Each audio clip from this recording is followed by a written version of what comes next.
This film explains how the fire alarm system works at Deanfield Outdoor Centre, and it also explains about your delegated role as Fire Warden. You can play the first part of the film to everyone in your group so they know what to do in the event of a fire or the fire alarm sounding. The second part of the film deals with the roles of 2 or more fire wardens that you should have delegated in your group. Please make sure that you are aware of where the fire exits are for anywhere in the building, and particularly in relation to your bedrooms. The worst case scenario is a fire in the middle of the night when people are fast asleep. Everyone should know what to do and where to go. The fire alarm will sound following either a smoke detector activating or a call point being activated by someone who discovers a fire.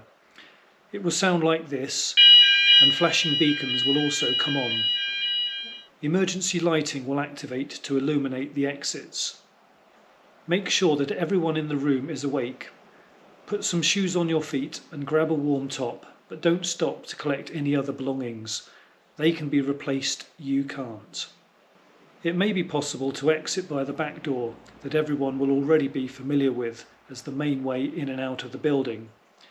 But there are also fire exits shown with direction signs that leave the building out of windows on the 1st, 2nd and 3rd floors. These all lead onto external fire staircases. They give another close exit point from your floor that you should know how to find. The fire assembly point is initially on the backyard. People should gather here and stand still and quietly so the fire wardens can quickly and accurately count heads to see they have everyone or to call a register. Do not re-enter the building unless it is confirmed by a fire warden that it is safe to do so. Part 2 of this film now deals with the roles of the fire wardens that you should have appointed for your group. It is important that they watch this film. One fire warden should be accommodated in room 15.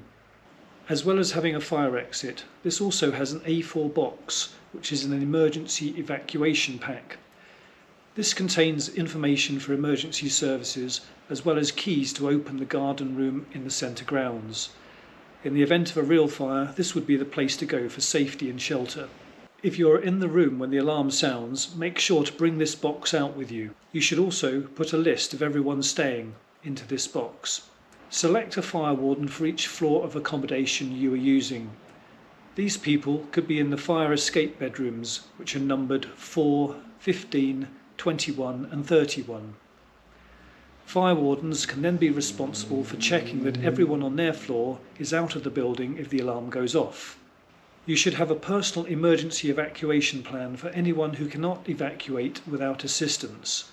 This could include anyone with a mobility, visual or hearing impairment, or young children or those with learning difficulties. Once everyone is accounted for, 2 fire wardens can go in the back door to the fire alarm panel in the entrance lobby if it is safe to do so. The panel will indicate which smoke detector or call point has been activated. The location will be indicated on the panel and by using the map of zones above the panel. Carefully going to the location indicated will reveal if there is a real fire or if it is a false alarm. In the event of a real fire, you will need to call the fire brigade by phoning 999.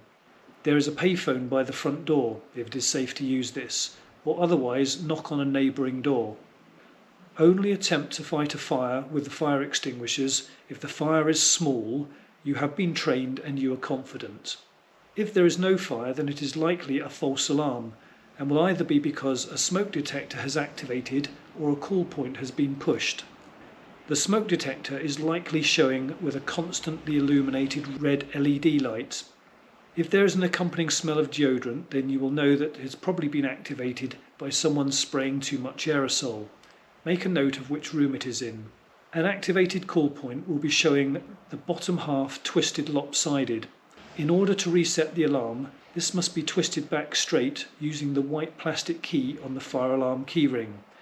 This is kept in the kitchenette off the lounge, or there is also one in the evacuation pack. To turn the alarm off, you will need to open the panel using the key from the kitchenette or evac pack and then press the silence resound button followed by the reset button. An information sheet about how to do all of this is by the panel. One final important thing to note is that the fire alarm system is also connected directly to Bristol City Council's Operations Centre. If the alarm is activated, they will be electronically notified. Their protocol is to first of all phone the payphone by the front door.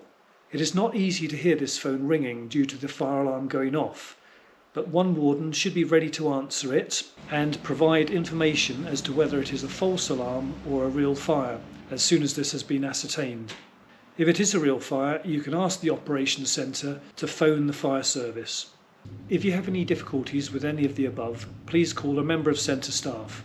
For weekends, there will be a designated member of staff on emergency call, and their number is written by the payphone on an emergency information sheet. Please also call a member of Centre staff if it is a real fire. Their numbers are in the evacuation pack. Don't worry, a fire is a very unlikely event to happen, but it's best to be prepared just in case, and so that you can ensure everyone's safety. I hope you have a safe, enjoyable and trouble-free stay.